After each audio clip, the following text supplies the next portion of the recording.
a beautiful island off the African coast, would be a dream destination for holidaymakers. But a bomb at the airport diverts two jumbos to a tiny airstrip. In just 8 minutes, the worst aviation accident of all time takes the lives of 583 people.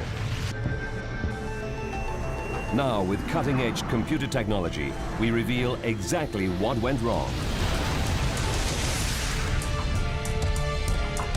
Disasters don't just happen. They're a chain of critical events. Unravel the fateful decisions in those final seconds from disaster.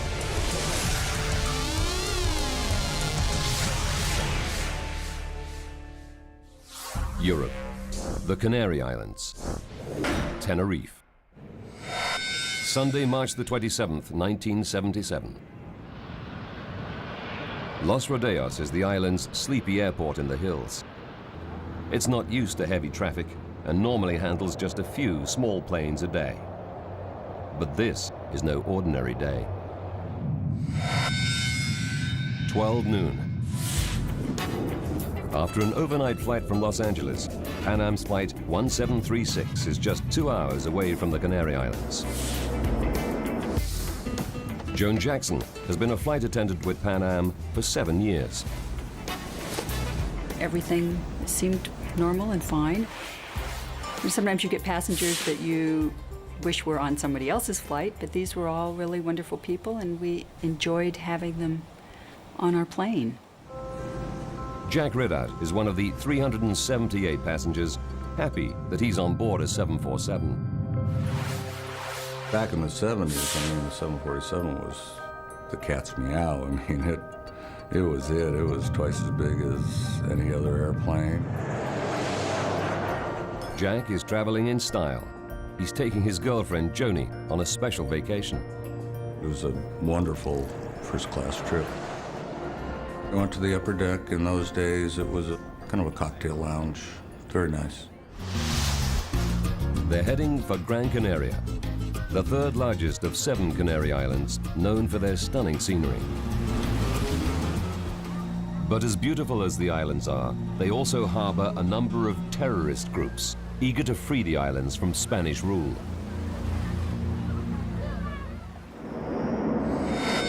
"12:30 p.m.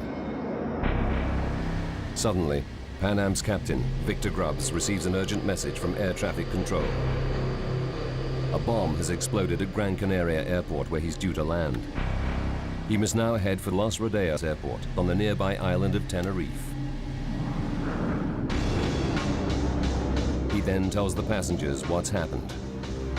I was concerned. I'm sure all of the passengers were. 1:38 p.m. Pan Am 747 is not the only plane diverted because of the bomb. Another jumbo, KLM flight 4805 from Amsterdam, is also diverted to Tenerife's Los Rodeos Airport. It touches down ahead of the Pan Am plane. 3 other diverted planes are already on the ground. Tenerife Airport is small. There's only one airstrip, and the air traffic controllers are not used to so many aircraft, let alone jumbo jets.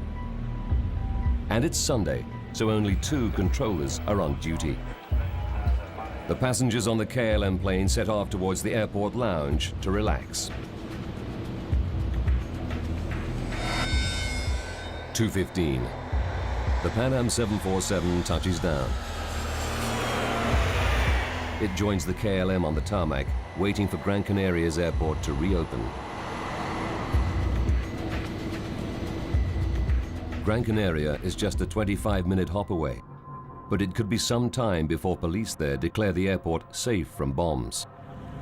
No one knows how long they'll be kept here.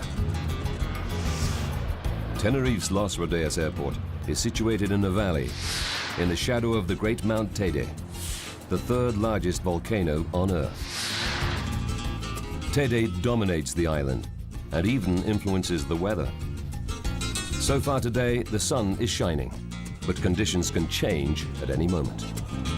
The airport is at an altitude of 632 meters above sea level. Low-lying clouds frequently roll down the mountains, shrouding the airport in heavy fog. But when the Pan Am plane lands, weather isn't a problem. The conditions were good. They were clear and a beautiful day. I noticed that the airport was in a little disrepair. Medieval, to say the best. Los Rodeos Airport opened in 1941. Facilities are severely limited. There's no radar to monitor planes on the ground. And today the runway center lights are out of service. With 5 big jets now diverted there as well, the airport can barely cope. The departure lounge is overcrowded. Passengers inside the Pan Am Jumbo are not allowed to leave the plane. The flight attendant opens the door to give the passengers some fresh air. I remember we were waiting. We were there long enough to be bored. Say, when are we going to go? 2:30 p.m. Police in Gran Canaria have cleared the bomb, and the passengers think they'll soon be able to get to their destination and start their vacations. But even though the Pan Am plane is ready to take off, it can't. The KLM Jumbo, ahead of it on the taxiway, is refueling. Filling the Jumbo with 55,000 liters of fuel will take 30 minutes. The Pan Am is forced to wait. The pilots were very eager to go. I think they would have preferred the KLM had not taken on the extra fuel, that we'd all just gone ahead and gone. But even after the KLM finishes refueling, there's still a delay. With no explanation, the Spanish authorities force the planes to sit on the tarmac for nearly 2 more hours. At 4:56 p.m., KLM's most senior pilot, Captain Jacob van Zanten, requests permission to taxi. 2 minutes later, air traffic control gives the go-ahead. On the Pan Am, Jack notices a change in the weather. The fog started rolling in, and it was quite unusual to me because it would completely consume the airport. It was the difference between night and day. The KLM 4805 taxis down the runway. There are 248 passengers and crew on board. The air traffic controllers instruct the pilots to proceed to the end of the airstrip, make a 180-degree turn, and wait for clearance to take off. Visibility is now down to 300 meters. None of the air traffic controllers can see the planes that they're directing. And there is no ground radar to help them. They are now totally reliant on communicating by radio. 5:02 p.m. The controllers give Pan Am permission to taxi onto the runway right behind the KLM. The Pan Am pilots are then told to turn off at the 3rd exit and wait. Conditions are getting worse by the second. Followed the KLM plane up on the tarmac, and you couldn't see the cement. You couldn't see anything. It was dark. 5:04. The KLM is completing its 180-degree turn and getting into position for takeoff.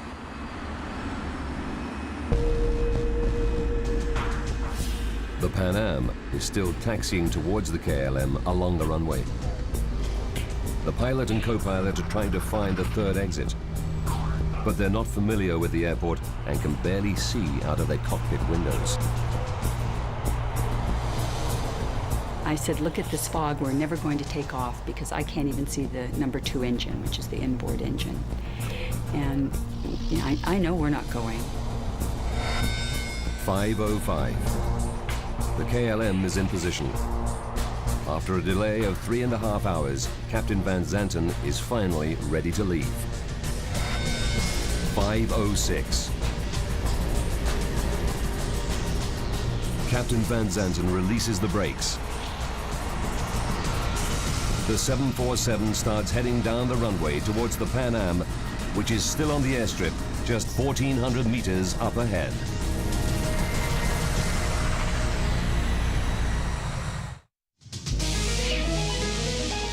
A KLM jumbo jet is heading down the runway in thick fog. But a Pan Am jumbo is still taxiing towards it on the same airstrip.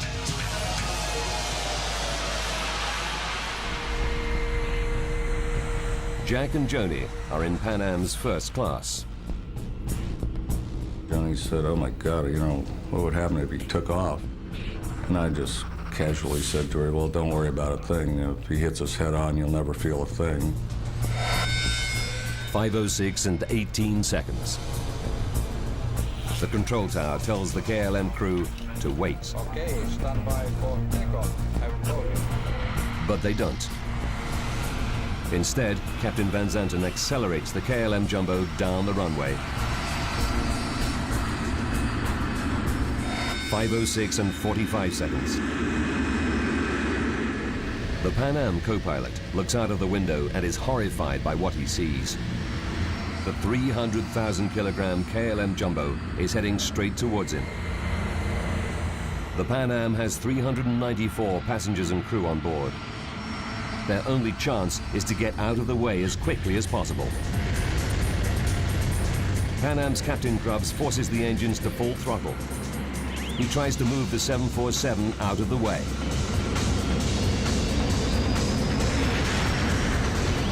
I heard the engines rev, and we made a really hard, sharp left-hand turn. But it's too late. 5:06 and 50 seconds. The KLM smashes into the American jumbo at 290 kilometers per hour. Just a shattering noise. I felt like every molecule of air exploded. My only thought was, bombs, it's got to be bombs. And all you could see was the twisted metal parts. Then almost immediately the fire broke out. And I looked around and thought, how are we going to get out? We're trapped.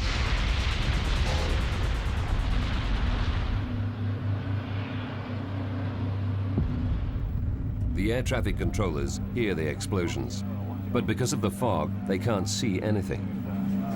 They're unable to make radio contact with either plane. The KLM 747 has careered into the Pan Am, slicing off the upper deck. After the impact, the KLM crashes further down the runway. We heard tremendous grinding and exploding.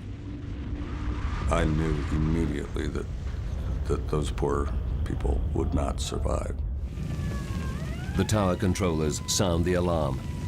These first news pictures show the firefighters tackling the blaze which has engulfed the KLM.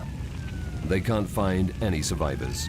Because of the fog, they have no idea that just 450 meters up the runway, the Pan Am jumbo is also in flames, with hundreds of people still on board. Without a moment's hesitation, Jack Ridout immediately sets about helping other passengers. There was raw fuel, and I had it all over me. I was drenched in it. I thought, we gotta get these people out of here. So I started just literally slinging people out that door. Meanwhile, Joan Jackson and another flight attendant are trying to escape. I think I must have gone through this hole, and I reached back down and said, "Suzanne, give me your hand," and pulled her out, and we found ourselves standing on top of the aircraft. The shattered Pan Am jumbo can no longer move, but its engines are still running at full power. And I could hear the clanging of the metal in there, and they were starting to disintegrate and throw pieces of metal around.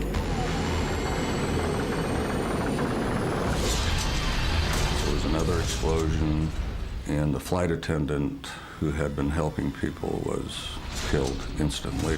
She was decapitated, and it was not a pleasant sight. Joan and her colleague are still stuck on the roof of the plane.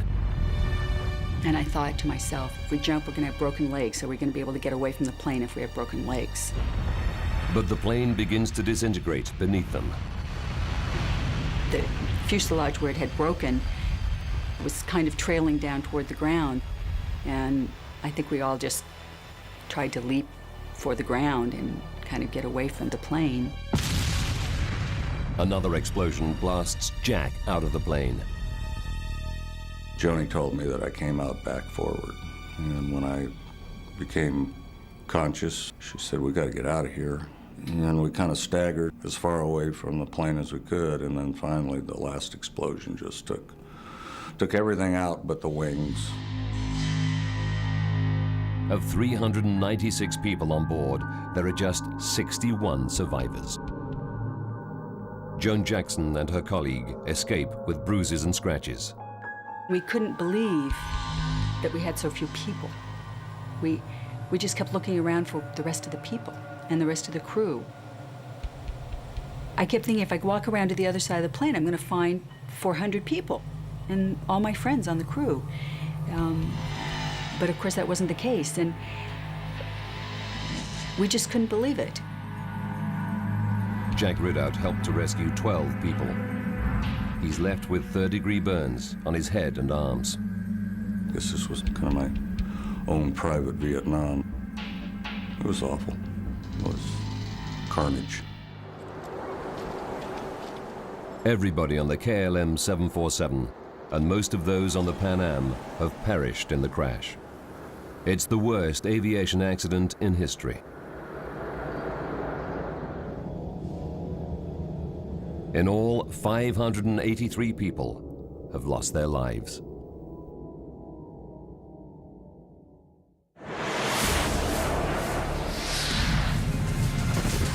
Around the world, people are shocked. The jumbo jet is the most advanced aircraft of its time, but it also carries twice as many passengers as any other commercial plane. And now, the burnt-out remains of two 747s lie scattered on the runway. It took just 8 minutes. Now we rewind the events of that fateful day and go deep into the investigation to reveal what really happened. Advanced computer simulation will take us where no camera can go, into the heart of the disaster zone. The Spanish immediately bring in a team of specialists. Accident investigator Jaime Velarde leaves his home in Madrid at once, reaching Tenerife by first light. When we arrived, we actually noticed the sensation of the big catastrophe. Something like phantasmagorical, something of sadness, some sensation of disaster.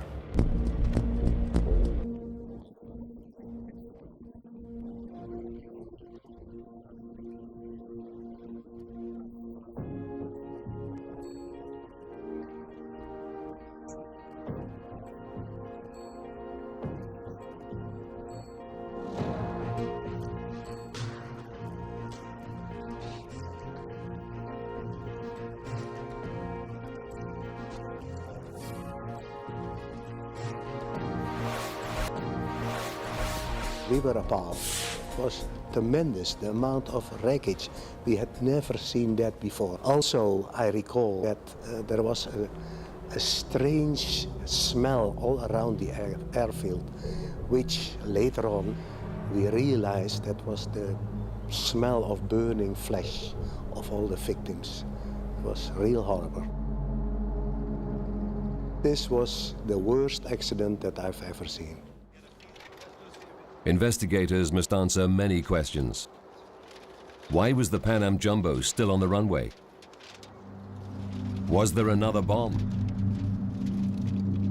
Using their official data, we can piece together the deadly chain of events. In the beginning, I didn't suspect anything. That was not the moment of taking conclusions. The only important thing is the evidence, nothing else. The first task is to find the black boxes. They contain vital voice recordings from inside both cockpits, as well as all the technical data. The investigators soon recover them, but there's a setback. The boxes are badly damaged. It may take weeks to decipher the recordings. In the meantime, investigators have to rely on the next best thing, the tapes from the air traffic control tower. The tension was enormous because that was the first sign of who was the main reason for the accident.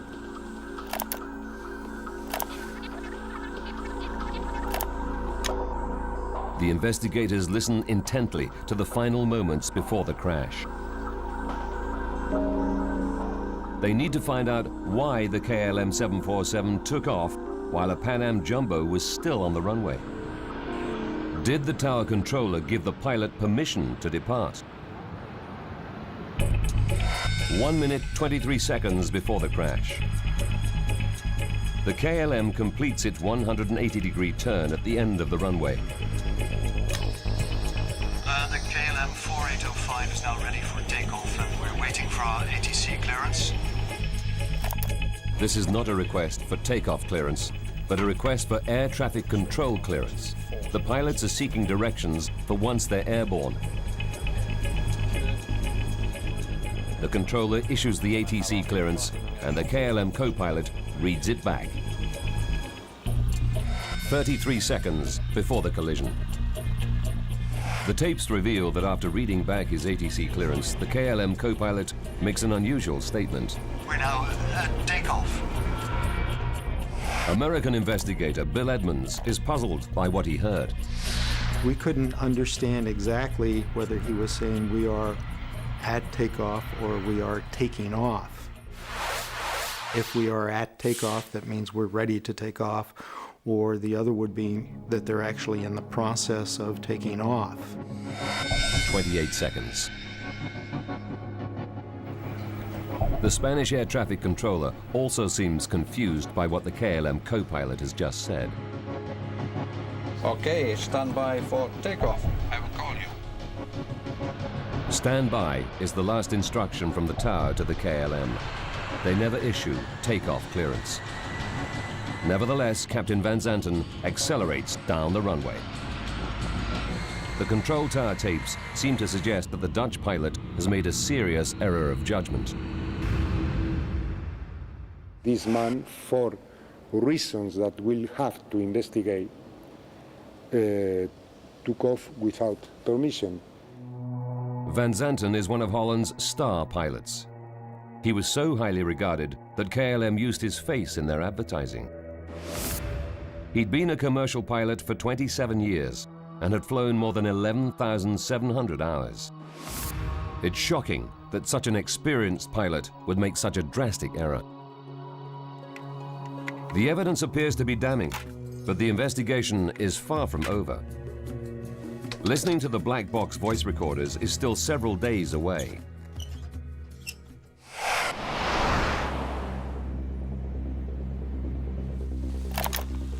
Meanwhile, the tower tapes reveal another startling fact. The Pan Am pilots had not followed their instructions either. 4 minutes before the crash, the control tower instructs the Pan Am to turn off the runway at the third exit.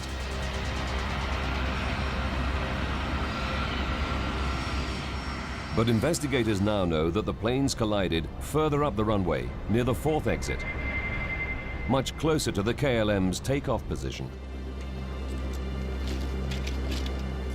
Why did the Pan Am captain miss his turnoff?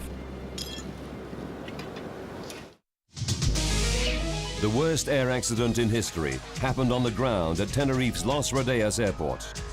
Control tower tapes have revealed that KLM pilot Jacob Van Zanten took off without clearance. Now, using advanced graphics based on the Spanish government's official report, we go deep into the investigation to discover exactly what went wrong. Investigators have made another startling revelation. The Pan Am overshot its exit and was in the way. Did Pan Am's Captain Grubbs make a fatal error?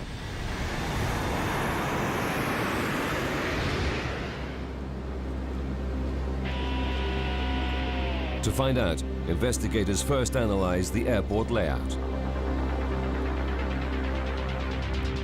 Los Rodeos is a small airport with just one airstrip and a taxiway at the side. There are 4 access lanes between the taxiway and the runway. On the day of the crash, controllers at Tenerife have to handle extra planes because the airport at Gran Canaria is closed. They have no choice but to park them on the taxiway. To reach takeoff position, the planes all have to use the runway. Investigators now examine the exact position of the planes on the airstrip moments before the crash. 4 minutes and 46 seconds before impact. The Pan Am follows the KLM onto the runway. The Pan Am crew are using a small diagram to help them locate exit C3, but the exits are not clearly marked, and visibility is getting worse. As they taxi down the runway, they look out of the window to try to count the turnings as they go past them. First, C1, and then C2. The problem is the third exit, C3. There does seem to be some uncertainty on the part of the Pan Am crew as to what taxiway they're supposed to turn off on. However, the tower tapes clearly demonstrate the controller's instructions. Would you confirm that you want the Clipper 1736 to turn left at the third intersection? The third one, sir. 1, 2, 3, third one. 1 minute, 6 seconds to disaster. The Pan Am passes exit C3, continuing on the runway towards the KLM, which is preparing to take off. But exit C3 would have required the jumbo to make a very difficult turn at an acute angle.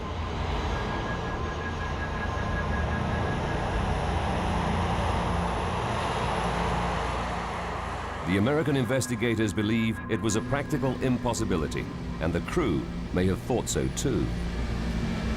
The geometry that we drew out indicated that the Pan Am aircraft could not have made it. In my mind, had I been the captain of the airplane, I don't think I would have attempted a turn of that sort. But if the turn is so difficult, why did the controller ask the Pan Am to make it?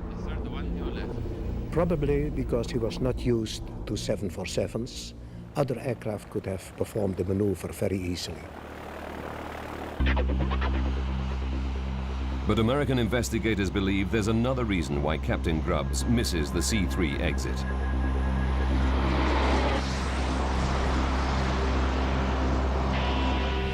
Just at the time he should be leaving the runway at exit C3, the Pan Am pilot is distracted by what he hears on his radio. KLM 4805 is now ready for takeoff and we're waiting for our ATC clearance. They probably would have been listening to the KLM aircraft rather than concentrating on turning off on the taxiway. 35 seconds to go. The KLM co-pilot tells control. We're now at takeoff. Immediately, the Pan Am co-pilot butts into the conversation. We're still taxiing down the runway to Clipper 1736. Inside the KLM, the pilot and crew are getting all radio transmissions. They should hear that the Pan Am Jumbo is still on the runway ahead of them. But Captain Van Zanten, the most experienced pilot in the Dutch fleet, increases the thrust of his engines and accelerates down the airstrip.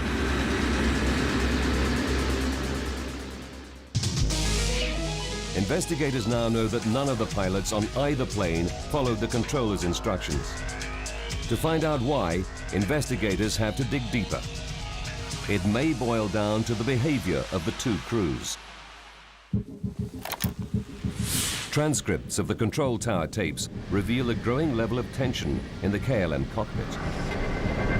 The captain did express or exhibit a definite hurry-up tendency.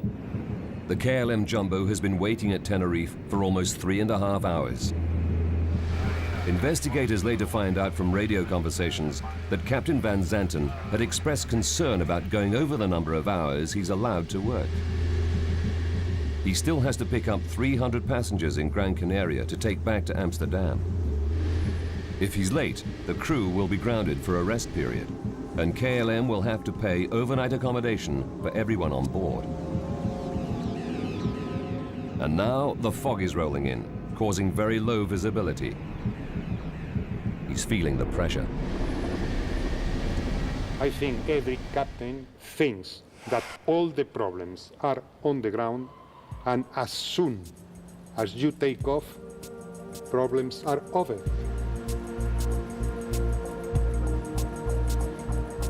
There you are in your kingdom, and you are the person who decides. In the mind of this captain, I think that happened exactly the same. The American Airline Pilots Association also looked into the psychological factors of the case. Star pilot Captain Van Zanten was KLM's senior instructor, and in the last 6 years had spent most of his time training other pilots.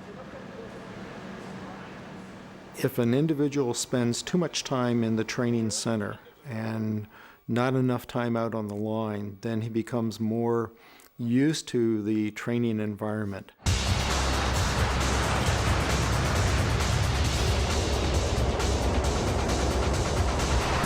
In fact, in the past 6 years, Captain Van Zanten had flown an average of just 21 hours per month, and he'd not flown at all in the last 12 weeks. Bill Edmonds suggests that a phenomenon called training syndrome causes pilots to blur the distinction between the real world and the unreal world. With a simulator, you go ahead and you fly a maneuver, you stop, you reset the simulator, you refly the maneuver. You kind of get used to jumping around, and you're ready to do something, and you go ahead and do that. In the simulator, the instructor acts as the controller. He usually issues ATC clearance and takeoff clearance to the crew. He wouldn't have to wait for clearance from a control tower. Captain Van Zanten was ready to perform his takeoff. At a certain point, all the parameters were satisfied for his takeoff, and he was ready to go. Not sure that he looked at the big picture of where they were on the runway, where other air traffic might have been, but he was ready to go. The effect of training syndrome on Van Zanten can never be proved. But another mystery remains. 18 seconds before the crash, Captain Van Zanten thrusts his engines into full power. 2 other crew members are sharing the controls. Why didn't they stop him?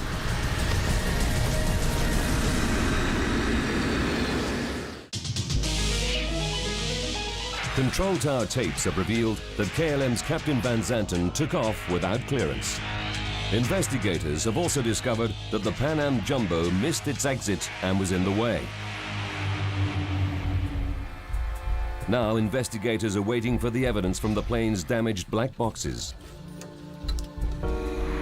They could reveal new clues.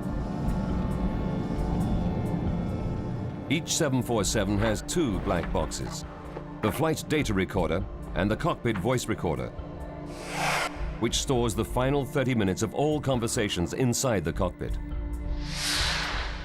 Spanish investigator Jaime Velarde took the black boxes to Washington, where they were examined in the National Transportation Safety Board's special laboratory. It was very, very heavy investigation because you had to analyze practically every one of the recorded voices. So far, investigators have relied upon tapes from the control tower. But 2 weeks into the investigation, they can finally examine the tapes from the black boxes. It can take several days to listen to a half-hour cockpit voice recorder, and you try to identify who's speaking, what they're saying, and what other interactions may be going on. Only when investigators compare the black box tapes from the 2 planes with the recordings from the control tower do they get the full story. They make a dramatic discovery. In the KLM cockpit, the crew didn't hear certain directions that were clearly audible on the control tower tapes. Just when Captain Van Zanten most needed his radio communications, a loud squeal obliterated vital messages. Papa for 1736 report. Patrick Smith is a commercial pilot who studied many air disasters. Communicating to air traffic control the way we do is just so second nature. You don't think of it potentially being something that could break down and kill you. Here, a very simple technological problem lent a hand to this massive accident. The communication system in use at Los Rodeos in 1977 is still used all around the world today. Airplanes communicate with air traffic control using two-way VHF radios. All the planes at the airport tune into the same frequency, so that not only can they receive their instructions, they can also hear what's going on around them. But the system has limitations. It's not the same as speaking over the telephone where two people can talk at a time. The best way to picture it is if anybody's ever used a walkie-talkie, you click and you speak. Only one person can speak on that frequency at a time. Everyone must wait their turn. A problem occurs when two or more people try to use the frequency at the same time. It causes a loud, noisy squeal, known as a heterodyne. Hearing a heterodyne on an open frequency is 999 times out of 1,000. It's an innocuous phenomenon. But the accident at Tenerife was that 1 in 1,000, where the heterodyne was not harmless. 67 seconds before impact. Captain Van Zanten has completed his difficult 180-degree turn at the end of the runway. The flight data recorder reveals that he opens the throttle. The cockpit voice recorder reveals that the co-pilot is alarmed. Wait a minute, we don't have an ATC clearance. Captain Van Zanten's reply is curt. No, I know that, but go ahead, ask. 44 seconds before impact. While the KLM co-pilot is reading back the ATC clearance to the controller, the data recorder reveals that Van Zanten has already begun to accelerate. He doesn't wait for the co-pilot to finish. 37 seconds. We're going. But the Pan Am Jumbo is still taxiing on the runway. From the tower tapes, investigators know the controller told the KLM plane to wait for takeoff clearance. Okay, stand by for takeoff. I will call you. At that exact moment, the Pan Am cockpit tapes reveal that the Pan Am crew also respond. We're still taxiing down the runway, the Clipper 1736. They're both responding at the same time. But the KLM cockpit tape reveals that because both Pan Am and the controller speak at the same time, it creates a heterodyne. Okay. Captain Van Zanten simply hears the word, okay. He doesn't hear the controller. Okay, stand by for takeoff. I will call you. Nor does he hear the Pan Am. We're still taxiing down the runway, the Clipper 1736. He continues accelerating down the runway. Either one of those statements should have stopped him in his tracks, but because those two transmissions were made simultaneously, all he heard was a garbled noise. Just 28 seconds later, the KLM Jumbo smashes into the Pan Am.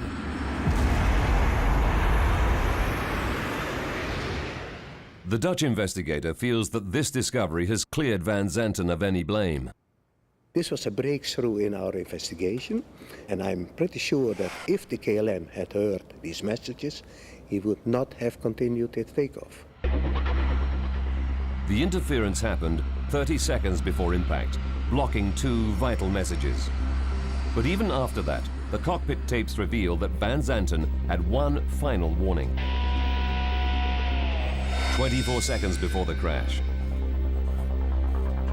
the Spanish controller makes a second call to Pan Am about its status on the runway. Papa Alpha 1736. Report runway clear. The Pan Am co-pilot responds. Okay, we'll report when we're clear. This conversation was definitely audible in the KLM cockpit, but only one member of the crew was aware of it. The flight engineer understood it, at least partially. The Pan Am, is he not clear? The captain that is in the middle of the takeoff said something. What you say? What do you say? The Pan Am, is he not clear? Van Zanten replied emphatically, Oh, yeah. Oh, yeah. And then flight engineer doesn't reply anymore. The flight engineer was the most junior member of the crew. Dismissed by his highly respected captain, he doesn't question him further. Both the Spanish and American investigators are critical of Captain Van Zanten's performance that day.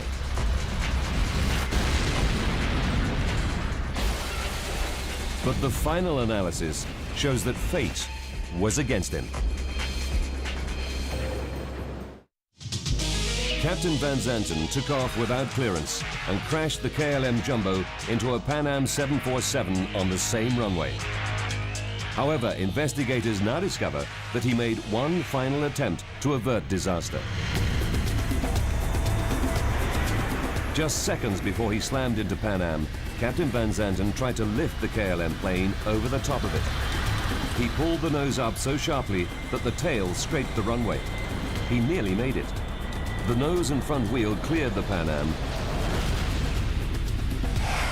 but the Jumbo still couldn't climb high enough.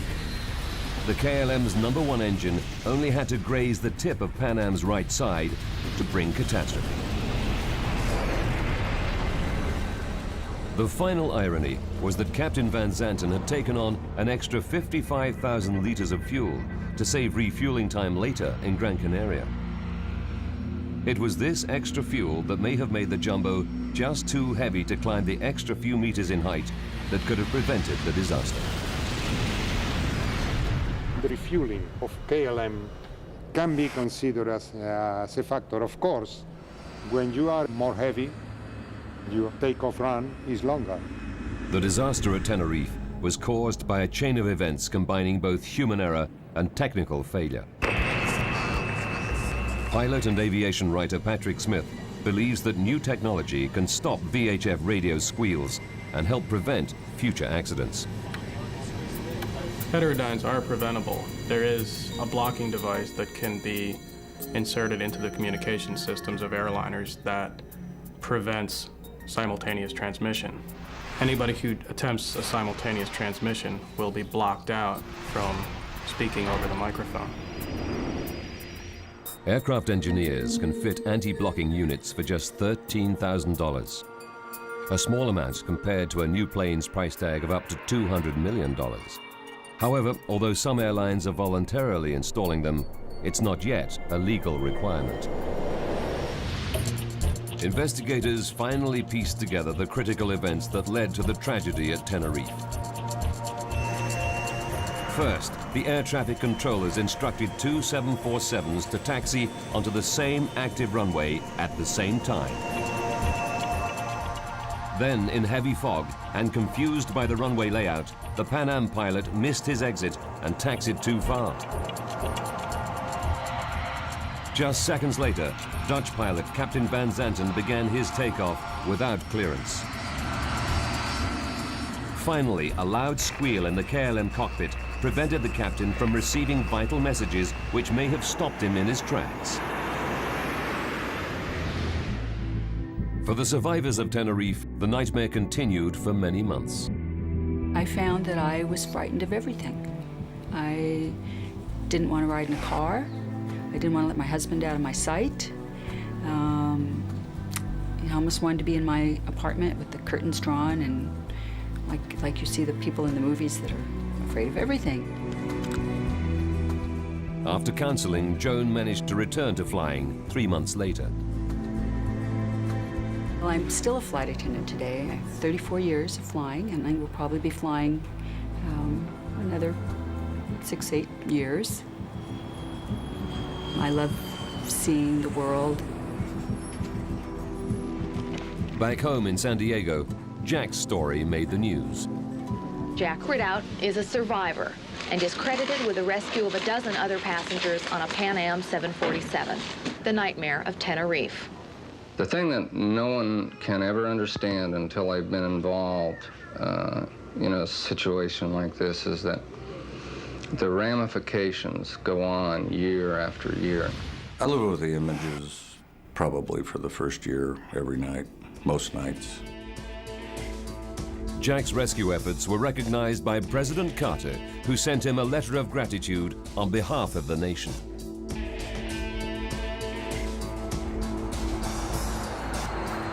A new airport in the south of Tenerife now handles the majority of the island's visitors. Built at sea level, it rarely suffers from fog.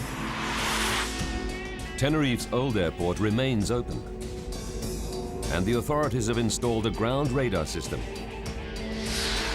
Since the accident, the airstrip has been used mainly for regional flights between the islands. But today, a vast increase in tourism has seen the return of large aircraft, both landing and taking off, in the fog at Tenerife's Los Rodeos Airport.